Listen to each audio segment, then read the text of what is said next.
सो supply में सबसे पहले सप्लाई क्या होती है, एक साथ देखो, supply refers to the correct of a commodity which कौन players are willing to offer for sale at correct. तो मुझे फटाफट बताओ कि डिमांड में हम लोग कौन सा पॉइंट ऑफ व्यू से देखे थे, कंज्यूमर पॉइंट ऑफ व्यू, और इधर हम लोग क्या पॉइंट ऑफ व्यू से देखें, सेलर को। सेलर पॉइंट ऑफ व्यू से हम लोग देखेंगे एंड इस इसका मतलब क्या है, सप्लाई का मतलब क्या है, बेसिकली दैट एक पीरियड ऑफ टाइम पे जब sellers are ready to sell something, are willing to sell something, तो उसको हम लोग बोलेंगे कि ये सप्लाई है। ठीक है, सो बेसिकली ये दो कंसेप्ट होती है, क्या क्या, स्टॉक एंड फ्लो कंसेप्ट। तो तुम लोग मुझे बताओ सप्लाई कौन सी कंसेप्ट है, फ्लो कंसेप्ट, क्योंकि ये क्या लिखा हुआ है, during a period, particular period of time. अगर at a particular period of time होता तो होता स्टॉक कंसेप्ट। तो फ्लो कंसेप्ट और स्टॉक कंसेप्ट में डिफरेंस भी पता चल गया, जो एक ड्यूरेशन से दूसरे ड्यूरेशन तक होता है उसको फ्लो कंसेप्ट बोलते हैं। ठीक है, अच्छा अब आते हैं individual and market supply. Individual और मार्केट सप्लाई में क्या फर्क है, जब कोई भी चीज एक फर्म, एक एंटिटी, एक इंडिविजुअल के लिए हम लोग स्टडी करते हैं, उसकी प्राइस और उसकी सप्लाई देखते हैं, तो हम लोग क्या बोलेंगे, इंडिविजुअल। और वही जब पूरा मार्केट को लेंगे तो हम लोग बोलेंगे मार्केट सप्लाई। इसका टेबल और शेड्यूल हम लोग एक्सेल में भी देखे थे। तुम लोग को अगर इधर देखना है तो देख सकते हो।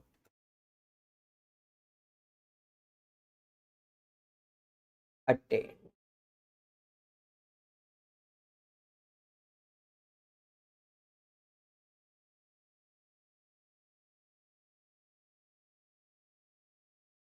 करेक्ट।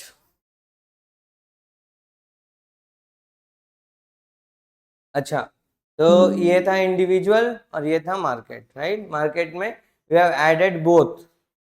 ठीक है, तो ग्राफ दोनों का कौन सा स्लोपिंग होगा, अपवर्ड या डाउनवर्ड, अपवर्ड ना। डायरेक्ट रिलेशनशिप मतलब अपवर्ड, जब ये बढ़ता है तो ये भी बढ़ता है, जब ये घटता है तो ये दूसरा। तो एक्स एक्सिस वाई एक्सिस जब दोनों साथ साथ चीज करेंगे ना, तो हम लोग हमेशा कौन सा, क्या रिलेशन होगा, डायरेक्ट, और कौन सा स्लोपिंग होगा, अपवर्ड। तो ये कभी कंफ्यूजन में मत रहना। अब आते हैं नेक्स्ट, हम लोग टेबल शेड्यूल ग्राफ किए थे and stock and flow concept पढ़े थे, ये तुम लोग ऑलरेडी जानते हो, अभी अभी हम लोग पढ़े। नाउ डिटर्मिनेंट्स मतलब कारण, price of the own commodity, so other things, when price of the commodity increases supply also increases। so from sellers point of view हमेशा याद रखना कि जब भी प्राइस बढ़ेगा तो हम लोग चाहेंगे कि हम लोग ज्यादा सेल करें, और जब कम प्राइस होगा तो हम लोग सोचेंगे कि हम लोग कम सेल करें, obviously. so there is a direct relationship, when price of the commodity increases quantity supplied also increases and vice versa। okay, second determinant, ये सब कारण है। okay, now input price। so अभी हम लोग बोले कि, अभी मैंने क्या बोला, सेलर पॉइंट ऑफ व्यू से देखेंगे, राइट। तो सेलर पॉइंट ऑफ व्यू से जब हम लोग देखेंगे, जब हम लोग सेलर पॉइंट ऑफ व्यू से देखेंगे तो हम लोग प्रॉफिट का सोचेंगे, है ना। मतलब सेलर को ज्यादा प्रॉफिट होगा तो वो ज्यादा सोचेगा। तो हमेशा प्रॉफिट से दिमाग में रखना, जो हम लोग पिछली बार देखे थे कि सपोज इनपुट प्राइस पहले 15 रुपया था एंड उसका प्रॉफिट कितना हो रहा था, से फॉर एग्जांपल 5 रुपया हो रहा था, एंड अभी जो है इनपुट प्राइस जो है वो 18 हो गया है, तो प्रॉफिट पहले से कम हो गया है या ज्यादा हो गया है, कम हो गया है ना, पहले से कम हो गया। जब पहले से कम हो गया है तो वो ज्यादा सेल करेगा या कम सेल करेगा, कम सेल करेगा। ठीक है, तो इनपुट प्राइस का क्या है, whenever input price increases supply decreases, input price decrease होने पे ये उल्टा हो जाएगा। Next is technique of production. Technique of production में इम्प्लीमेंटेशन ऑफ क्या, टेक्नोलॉजी अगर होगी तो सप्लाई ज्यादा होगा। क्यों, क्योंकि लॉन्ग रन में हमेशा टेक्नोलॉजी अगर लगेगी तो वो कॉस्ट कट करती है ना। कॉस्ट कट करने का मतलब है प्रॉफिट, वेरी गुड, प्रॉफिट बढ़ना। जब भी प्रॉफिट बढ़ेगा तो क्या होगा, सप्लाई बढ़ेगा, है ना। अच्छा, ये थोड़ा सा इधर चला गया, कोई बात नहीं। ओहो।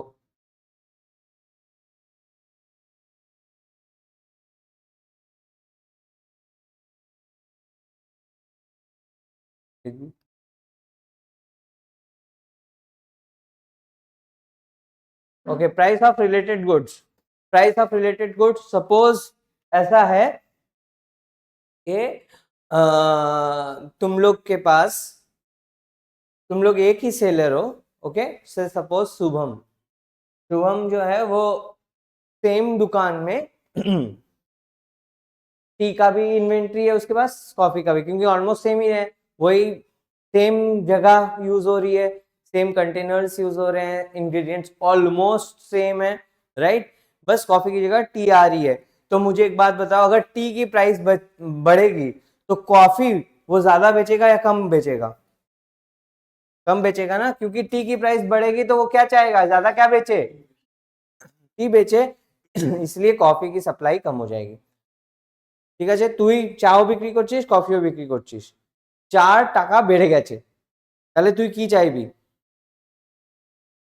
कि मैं ज्यादा चाय, उसमें ज्यादा प्रॉफिट कमाऊंगा। तो इसीलिए कॉफी की सप्लाई कम हो जाएगी। तो हमेशा रिलेटेड गुड्स जो है वो इनवर्स रिलेशनशिप होती है, हमेशा याद रखना। क्योंकि हम लोग एक्स एक्सिस की में एक प्राइस लेंगे, एक कॉमोडिटी का प्राइस लेंगे, और वाई एक्सिस में दूसरे कॉमोडिटी का क्वांटिटी लेंगे। तो हमेशा दो एक्सिस में डिफरेंट कॉमोडिटीज यूज हो रही है, इसलिए इनवर्स रिलेशनशिप होगी। ठीक है, यहाँ ये भी समझाया था पिछला दिन। टैक्सेस एंड सब्सिडीज, इसका भी सेम कंसेप्ट है। टैक्सेस बढ़ने का क्या मतलब है, प्रॉफिट ज्यादा होना या कम होना? कम होना। तो सप्लाई, टैक्स, सप्लाई भी कम होगी, एंड टैक्सेस कम होने का मतलब है प्रॉफिट ज्यादा होना। तो इसका मतलब है कि सप्लाई भी ज्यादा होगी। तो ये भी हम लोग उस दिन पढ़े थे, करेक्ट। अब मुझे एक बात बताओ, और एक मैं बताता हूं, तुम लोग खुद ही बता दोगे, देखते हैं। Number of firms, okay, now tell me, if number of firms are more, तब सप्लाई, तब सप्लाई क्या करेगी? And if number of firms are less, तब सप्लाई क्या करेगी? एक एक करके बता। नंबर ऑफ फर्म्स ज्यादा है, सप्लाई बढ़ेगा। क्यों ज्यादा है? तो सप्लाई सब सब जगह डिस्ट्रीब्यूट, तो दोनों तरफ दिमाग लगाओ ना। नंबर ऑफ फर्म्स अगर ज्यादा है तो हो सकता है सबके पास सप्लाई डिस्ट्रीब्यूट, तो कम भी हो सकता है, ज्यादा भी हो सकता है। ठीक है, इसका आंसर मिल गया, तू बता। सब ज्यादा होगा, तू बता। सेम, सेम, सब गलत। जब नंबर ऑफ फर्म ज्यादा होंगी तो मुझे एक बात बताओ कि इतना सा चीज है, ठीक है, उसके लिए लोग ज्यादा है, अगर हैं फर्म ज्यादा है तो सबको उतना उतना ही मिल रहा है। मैं जो भी बोल रहा हूँ बेकार बोल रहा हूँ, तुम लोग सब राइट बोले हो, वेल डन। सुपर। ठीक है, तुम लोग एकदम भी मैनिपुलेट नहीं हुए। चलो, तो सब नंबर ऑफ फर्म्स मतलब सप्लाई ज्यादा की, और जैसे डिमांड में पॉपुलेशन थी ना, पॉपुलेशन ज्यादा मतलब डिमांड ज्यादा, पॉपुलेशन कम मतलब डिमांड कम, सीधा बात है। फुटफॉल्स बोलते हैं ना कि इस मॉल में इतना फुटफॉल्स है, इस प्लेनेट में रोज के दिन इतना फुटफॉल होता है। अब फुटफॉल का क्या मतलब है कि देख वहां पे इतने सारे स्टॉल्स है, क्यों? क्योंकि लोग वहां से लोग ज्यादा आते जाते हैं। अब जो जाएगा आएगा। तो दक्षिणेश्वर काली घाट में जा, जहाँ पे जूता चप्पल रखते हैं, जहाँ से प्रसाद लेते हैं, देखना एक जो जगह रहता है उसमें कोना था, सुना सुना सुना सुना सुना, बोलो क्यों? क्योंकि वो सबको पता है सब वहीं आएगा, तो कोई भूले भटके कोई कहीं पे भी जा सकता है, correct. So that's why number of firms are more than supply is more. I think we have almost covered the factors of production. Still, let me check. Hmm.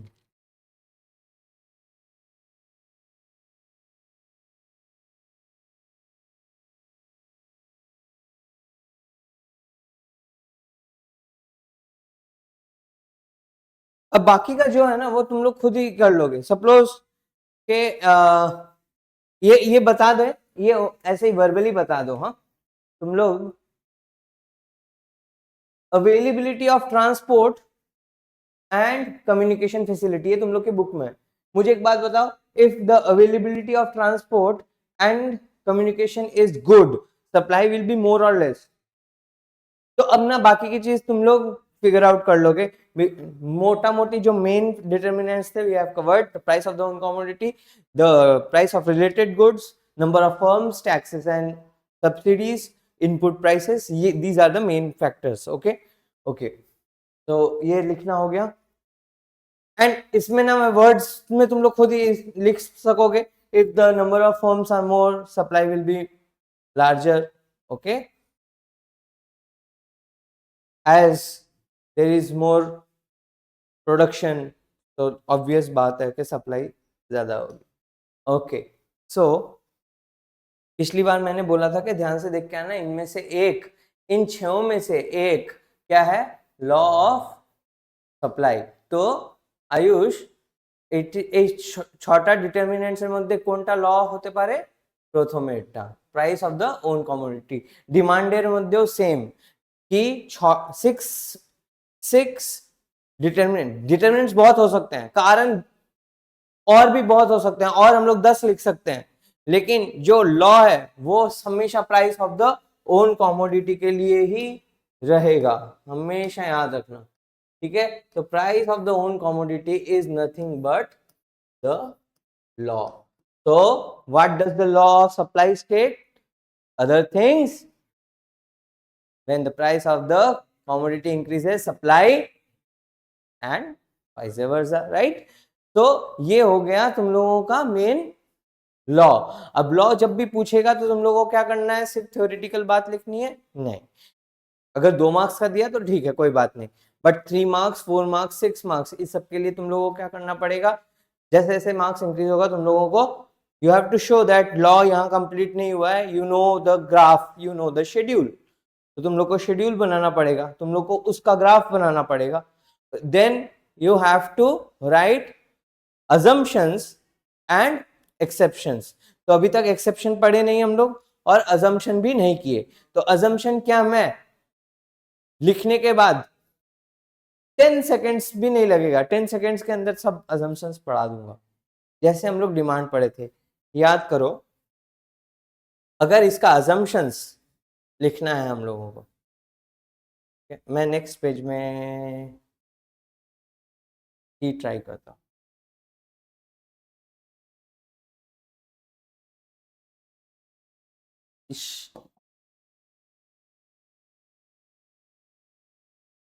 तो assumptions,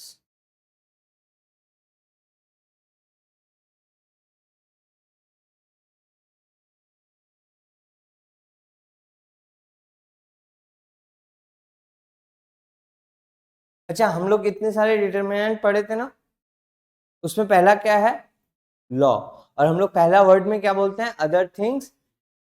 तो द assumption इज, देख ध्यान से सुनना, बहुत difficult है, other things remaining constant is nothing but assumption। ठीक है, तो अदर थिंग्स रिमेनिंग कांस्टेंट में क्या, हाँ, तो इसका मतलब क्या हुआ, बाकी सब चीज को अगर मैं लिख दूं कि does not change, it remains constant, तो क्या होगा, वो अजम्पशन होगा। पहले बाकी चीज लिखे थी, बाकी चीज क्या होगा बाबू, बोलो। जैसे price of related goods does not change, right, ये अज्यूम कर लिए, ये हम लोग को अलग से लिख रहे हैं। Rest of the determinants if I right does not change, same, remains constant, ऐसा लिख दूं तो सब अजम्पशन ही बन जाएगा। बाकी सब डिटर्मिनेंट्स को, पहला वाला को छोड़ के बाकी सबको अगर मैं ये सब लिख दूं तो क्या वो डिटर्मिनेंट, वो हम लोगों का अजम्पशन बन जाएगा। बाकी सबको मैं कांस्टेंट बना दूंगा, बस लिख रहा हूं। तो क्या है, एक तो तू बोल क्या लिखूं next, test and preference demand में था, इस input price, super, input price remains constant, lovely. उसके बाद एक बोल, अभी वाला ही जो पढ़े, उसके बाद तो के बोल लिखना है, डिटर्मिनेंट बोले बोल रही थी भी, does not change, remains constant, easy, बोल बोल बोल। अभी क्या, कौन सा डिटर्मिनेंट पढ़े थे,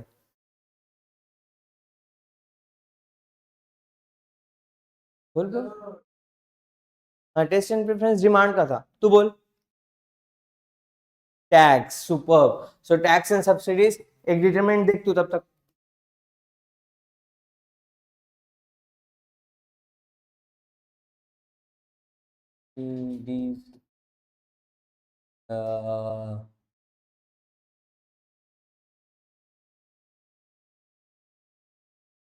अब आयुष बोल।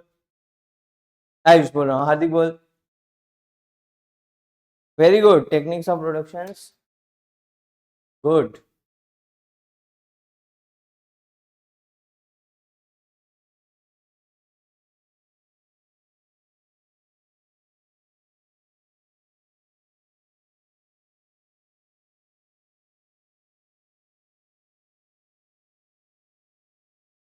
Remains constant. चलो लिख लो ये सब। বুঝতে পেরেছিস আয়ুষ? আরেকটা বলে দে তাহলে। और एक डिटरमिनेंट है तो टेक्नोलॉजी।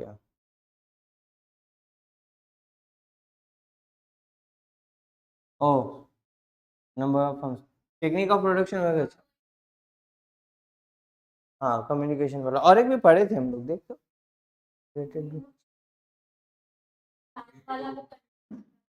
अच्छा, तो कम्युनिकेशन है, बस मोटा मोटी तुम लोग को समझ में आ गया। Well done. Okay, now exception.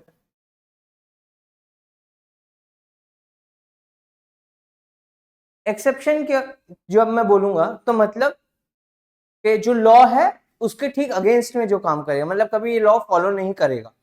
तो डिमांड का एक्सेप्शन पता है तुम लोगों को? Gift and goods, show off goods, है ना? वो वैसे ही इसका भी कुछ कुछ एग्जांपल्स है, जैसे या फिर ये गुड्स सुना होगा तुम लोग ने। हम्म,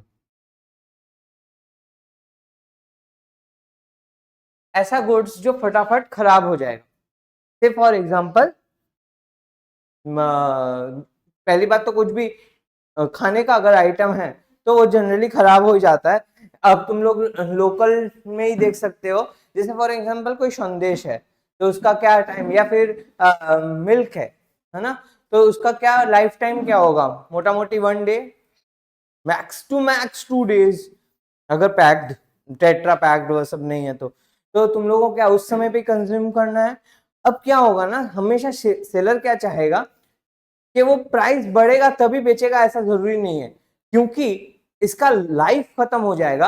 हो सकता है वो कम प्राइस पे भी बेच दे, ठीक है, क्योंकि कुछ नहीं से अच्छा कुछ तो अच्छा ही है, राइट? तो हमेशा याद रखना कि एक्सेप्शंस जो है वो हमेशा इसमें काम नहीं आते हैं। पेरिशेबल गुड्स में अगर सेलर को ये दिख रहा है कि मैं बेच दूंगा तो ही बेटर है, अदरवाइज लाइफ जो है इसका खत्म हो जाएगा, ये एक्सपायर हो जाएगा, तो वो वहीं पे सप्लाई हो जाएगी। तो ये कभी भी प्राइस बढ़ेगी तो ही सप्लाई बढ़ेगी ऐसी जरूरी नहीं है। तो दोज गुड्स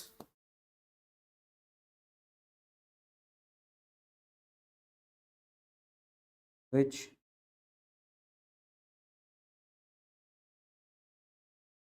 I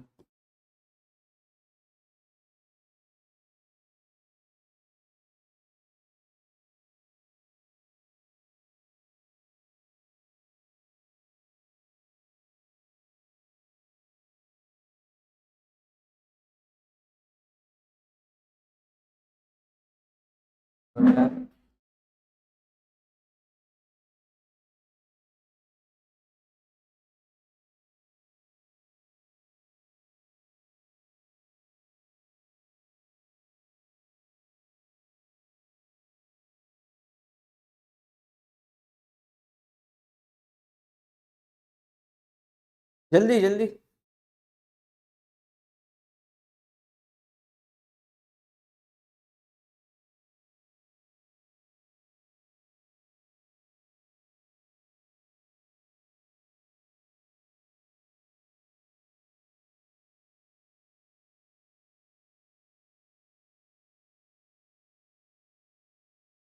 तो फिर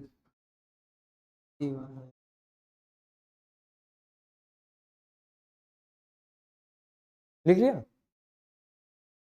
अच्छा, रेयर गुड्स, पहले सुन लो। जैसे किसी किसी को ना एंटीक चीजों का, कॉइन्स का, ओल्ड पेंटिंग्स का, इनका सबका शौक होता है, या इनका सबका, तो ये ना कभी भी ये वेट, ये लॉ ऑफ सप्लाई को कभी वेट नहीं करते हैं कि प्राइस बढ़ेगा तो बेचूंगा या प्राइस घटेगा तो सप्लाई कम होगी। ये जो है ये इस लॉ ऑफ एक्सेप्शन, लॉ के अगेंस्ट में चलता है। सो रेयर गुड्स, इसके अंदर भी लिख लो तुम लोग, those goods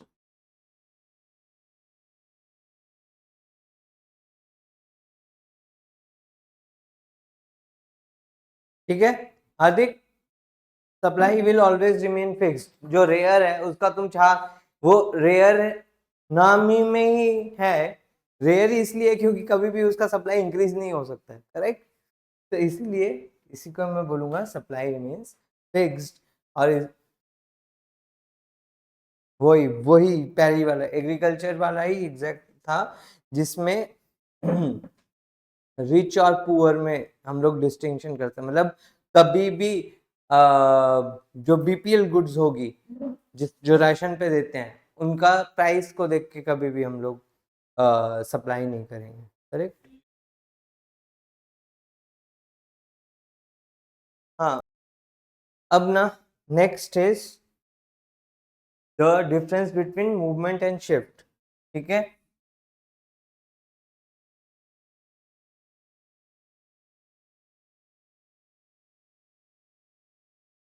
same as demand,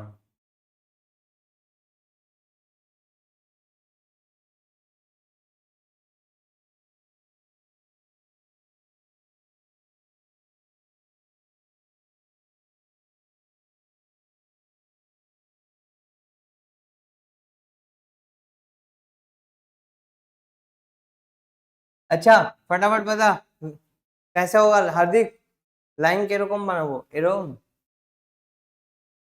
এরকম শিওর, এরকম আপওয়ার্ড স্লোপিং, ঠিক আছে। তো মুভমেন্ট কি হবে, মুভমেंट सब समय, मूवमेंट सब समय इधर मैं क्वांटिटी लिखूंगा, इधर मैं प्राइस लिखूंगा,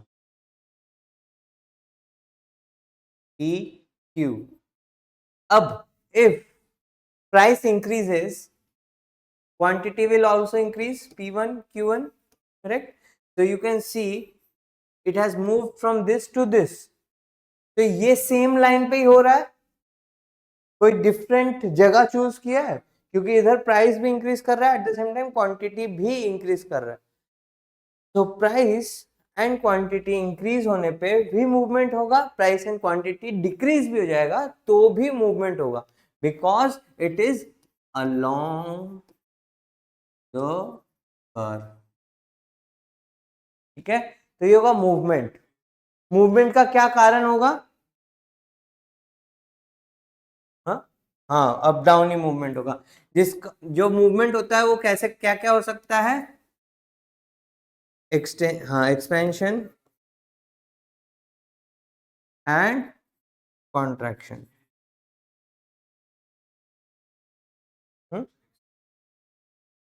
एक ही बात है दोनों, एक्सटेंशन ही हो, एक्सटेंशन बोलते हैं जनरली।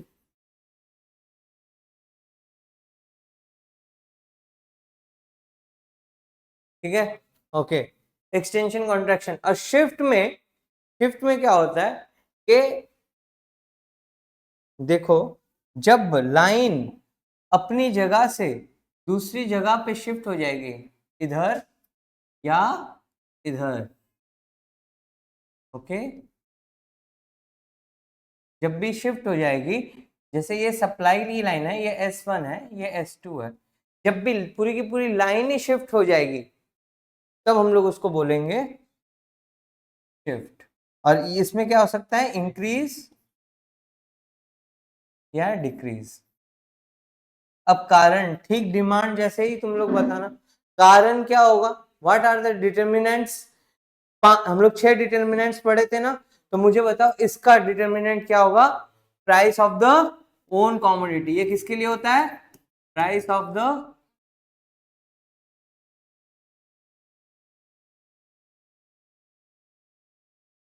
इसलिए मूव कर रहा है क्योंकि हम लोग अपने कारण के लिए मूव करते हैं, राइट। और कोई दूसरा कारण आता है, कोई और आके धक्का देगा तो हम लोग शिफ्ट हो जाएंगे ना अपनी जगह से, तो इसलिए ये होगा अदर डिटर्मिनेंट्स। ठीक है, तो एक्सटेंशन, कॉन्ट्रैक्शन, इंक्रीज या decrease. Now in these to tell me what is increase and what is decrease. ये वाला इंक्रीज, ये डिक्रीज है, ऊपर जा रहा तो वेरी गुड। इंक्रीज जो है हमेशा राइटवर्ड शिफ्ट करेगा और डिक्रीज हमेशा लेफ्टवर्ड। अब मुझे बताओ कि इधर इसके राइट में क्या है आयुष, इसके राइट में कौन सा लाइन है, ये लाइन है, तो इसलिए ये इंक्रीज है और ये डिक्रीज है। तो यहां तक समझ में आया, एटा इंक्रीज एटा डिक्रीज। इसमें इसमें एक्सटेंशन कौन सा होगा और कॉन्ट्रैक्शन कौन सा होगा, हमेशा एक्स एक्सिस फॉलो करना। जब क्वांटिटी बढ़ेगा मतलब जब प्राइस बढ़ती है तभी क्वांटिटी बढ़ती है, तो ये होगा हमेशा एक्सटेंशन। और जब प्राइस घटेगी तभी क्वांटिटी घटेगी, तो ये होगा हमेशा कॉन्ट्रैक्शन। तो this is extension, this is contraction.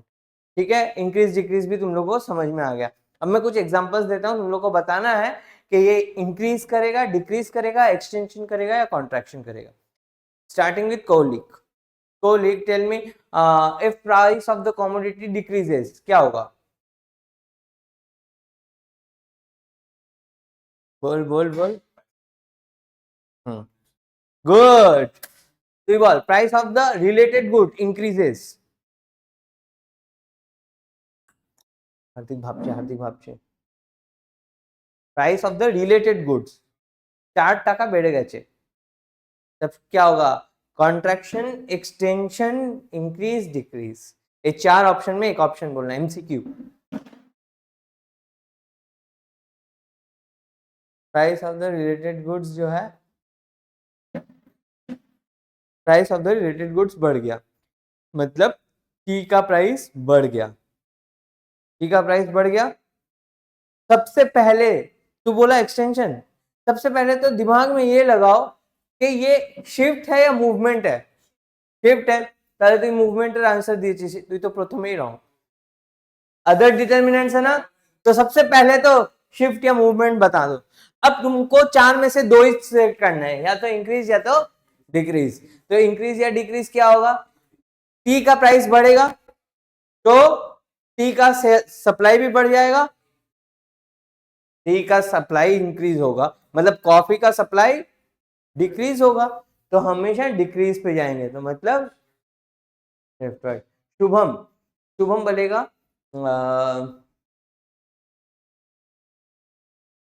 Number of firms घट गया, नंबर ऑफ फर्म्स घट गया। मूवमेंट और शिफ्ट में शिफ्ट करेक्ट है क्योंकि अदर डिटर्मिनेंट्स है। नंबर ऑफ फर्म्स मतलब सप्लाई कम या ज्यादा, नंबर ऑफ फर्म्स कम। वेरी वेरी गुड, सुपर, फाटाफाटी, ये समझ गया Kangana. Price of the own commodity decreases, very good, तू ही बोल भी। अच्छा, तू बोल मुझे, taxes increase,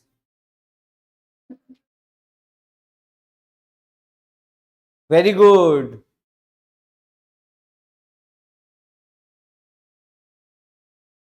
tax, tax increase बोला कि डिक्रीज बोला मैंने, टैक्स इंक्रीज ना, तो supply will decrease, supply will decrease मतलब लेफ्ट वर्ड और राइट वर्ड। हाँ, तो राइट वर्ड में घटता है, लेफ्ट वर्ड में घटेगा ना। हाँ मतलब लेफ्ट वर्ड, এটা कुछ। हाँ, तो ये वाला चीज समझ this is increase, this is decrease, this is right word, this is left. ठीक है, वेरी गुड।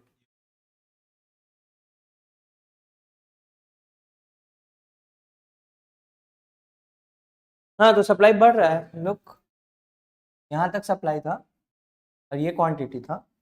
अगर सप्लाई बढ़ गया तो यहाँ तक क्वांटिटी आएगा, this is Q, this is Q1।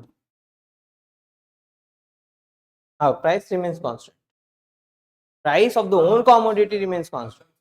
इसीलिए तो ये मूवमेंट एंड शिफ्ट है, अदरवाइज तो मूवमेंट ही होता, क्योंकि यहाँ पे एक price of the own commodity remains constant due to other factors, supply is increasing या decreasing। इसीलिए क्योंकि यहाँ प्राइस भी खुद का प्राइस भी मूव कर रहा है, that's why it is called movement। okay, so improve, now write down homework, write difference between extension and increase and contraction and decrease।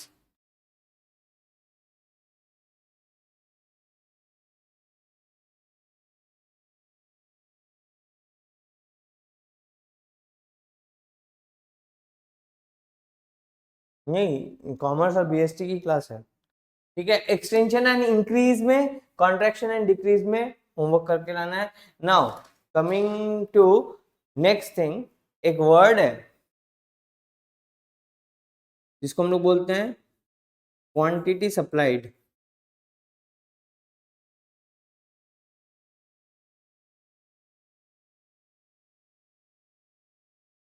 और एक को हम लोग बोलते हैं सप्लाई।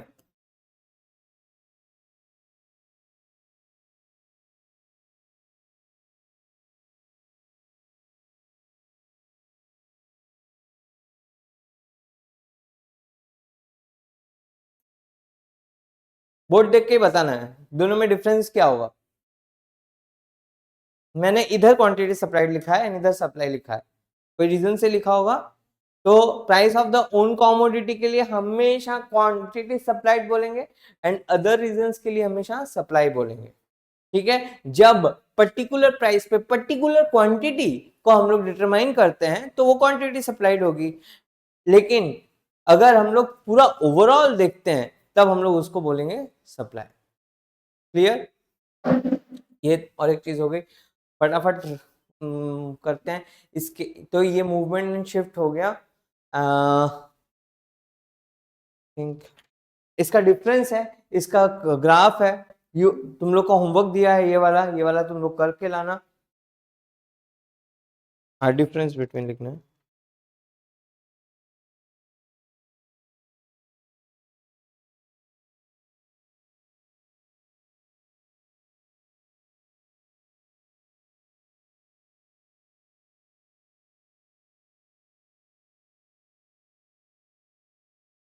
ना फटाफट से ये समझ में आ गया तो मैं इलास्टिसिटी भी समझा दूं फटाक से, क्योंकि तुम लोग का डिमांड बहुत अच्छे से किया हुआ है, तो आई थिंक ये भी समझ में आ जाएगा।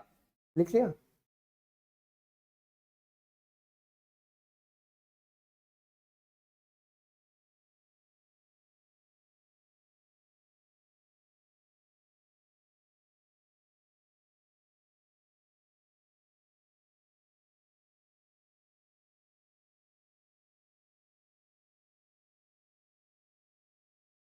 Elasticity, so you know if price increases supply increases, right?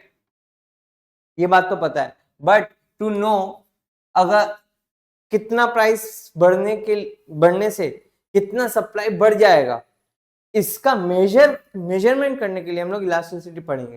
हो सकता है कि थोड़ा सा प्राइस बढ़ाओ लेकिन सप्लाई बहुत ज्यादा बढ़ गया। Look at the arrow, supply price को देखो थोड़ा सा है एंड सप्लाई देखो बहुत ज्यादा है। हो सकता है प्राइस बहुत बड़ा हो लेकिन सप्लाई थोड़ा ही बड़ा हो, उल्टा भी हो सकता है। तो एक इलास्टिक है, एक इनइलास्टिक है, एक यूनिटरी इलास्टिक है। So there are types of elasticity. तो इलास्टिसिटी का मतलब क्या है वो लिख लो। इट मेजर्स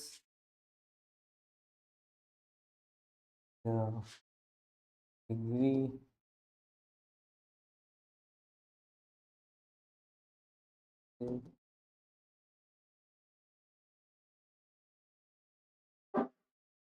ये वाला लिखना,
परसेंटेज चेंज इन कॉन्स्टेंट, इसका फॉर्मूला क्या होगा? Price elasticity of supply is equals to what? Percentage, delta मतलब change of quantity supplied divided by percentage change in price. Okay, अब ना ऊपर वाले को भी हम लोग तोड़ सकते हैं। ये क्या हो गया? ये नंबर 1 फॉर्मूला हो गया। अब नहीं, इसमें माइनस नहीं होगा। उसमें माइनस क्यों था? क्योंकि वो नेगेटिवली स्लोप था। ये कौन सा स्लोप्ड है? पॉजिटिवली स्लोप्ड है ना? तो ये कभी भी माइनस में नहीं आएगा इसका फॉर्मूला। तो अगर मैं तोड़ूं इसको, ऊपर वाले को अगर मैं तोड़ूं, आयुष देखना, এটা फॉर्मूला আছে, ये फॉर्मूला न्यूमरेटर पे अगर मैं तोड़ता हूं तो क्या होगा? क्वांटिटी सप्लाइड, अच्छा, change in quantity supplied divided bye QS,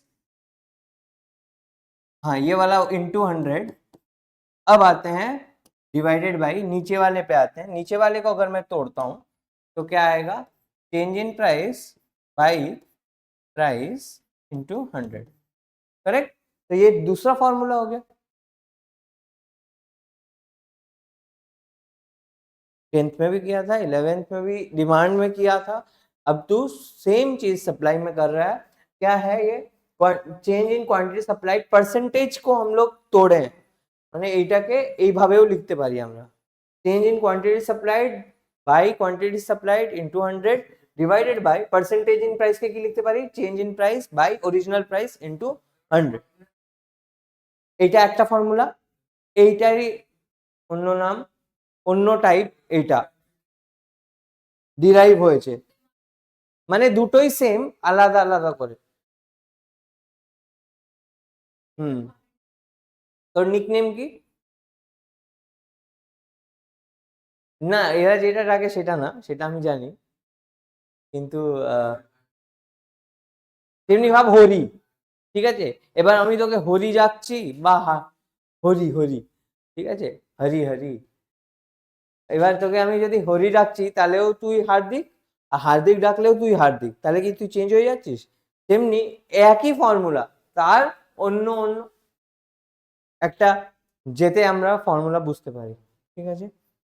अच्छा, इसके बाद ये भी इक्वल्स टू हो गया। हाँ हाँ,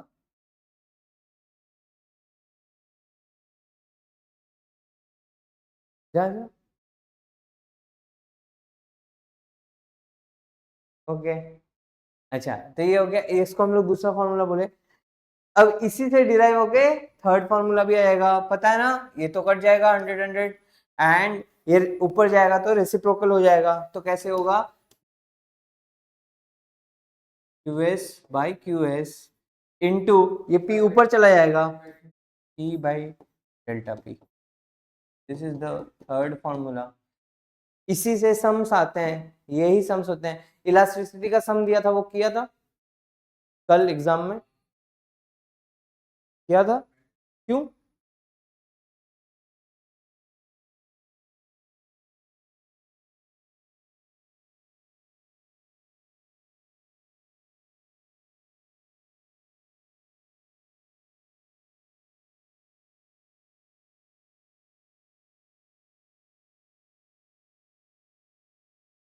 तो लिख लिया तुम लोग ने ये फॉर्मूला?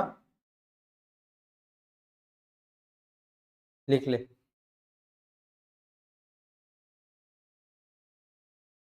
प्राइस और क्वांटिटी का जो प्रपोर्शन है ना, उसमें ये डिपेंड करेगी। Q P Q P Q P Q. So unitary is the mid point and दोनों पॉइंट में धीरे धीरे बढ़ते जाता है। The ends are the extremes. Okay, ये समझ में आ गया? तो बीच से शुरू करेंगे। तो यहाँ पे ना जितना प्राइस बढ़ता है उतना ही क्वांटिटी बढ़ती है, तो दोनों का प्रोपोर्शन सेम होता है। तो इट स्टार्ट्स, डिमांड में देखना डाउनवर्ड स्लोपिंग होता है, तो कोई स्टीपर होता जाता है, कोई फ्लैटर होता जाता है। बट इसमें कोई भी चीज जो है ना ओरिजिन से नहीं, वहां यहाँ पे तुम लोग को समझ में आएगा कि ये कैसे हम लोग कर रहे हैं। इसको ना स्ट्रेट लाइन तुम खींचोगे यहां से, तो प्रपोर्शन इज सेम, जितना प्राइस बढ़ेगा उतना ही क्वांटिटी बढ़ेगी, ये गैप एंड ये गैप सेम है, दिस इज यूनिटरी, तो elasticity is equals to 1। Okay, ये हो गया। अब आते हैं इलास्टिक में। इलास्टिक में मुझे बताओ how will the line look like. Elastic का मतलब क्या होगा कि थोड़ा सी प्राइस बढ़ी लेकिन क्वांटिटी बहुत बढ़ गई, करेक्ट, मोटा मोटी बात यही है। तो how would the line look like, ये ऐसे है तो ये कैसे होगी, ऐसे, एंटी क्लॉकवाइज। अब मैं तुम लोगों को एक मजेदार बात बताता हूँ, हाँ, पैरेलल परफेक्ट में कुछ होगा, एक ऐसा एक ऐसा, देखते हैं। अब देखना कि ये इलास्टिक जो है वो ना ओरिजिन से हम लोग शुरू ही नहीं करेंगे, हम लोग जो इलास्टिक होगी वो हमेशा हम लोग वाई एक्सिस से शुरू करेंगे। Any if you are drawing the line from Y axis then it means it is elastic. तो इधर ज्यादा दिमाग नहीं लगाना है, जो अगर इलास्टिक है तो मतलब क्या हो गया, है ना। तो यहाँ पे तुम लोग देख सकते हो,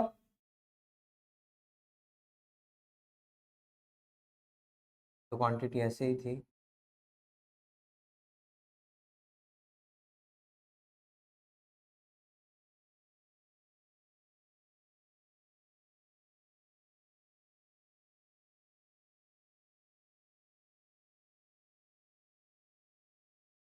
परफेक्टली इलास्टिक में क्या होगा, ये अगर on the parallel to the, ये तेरा वाला लाइन है parallel to the X axis.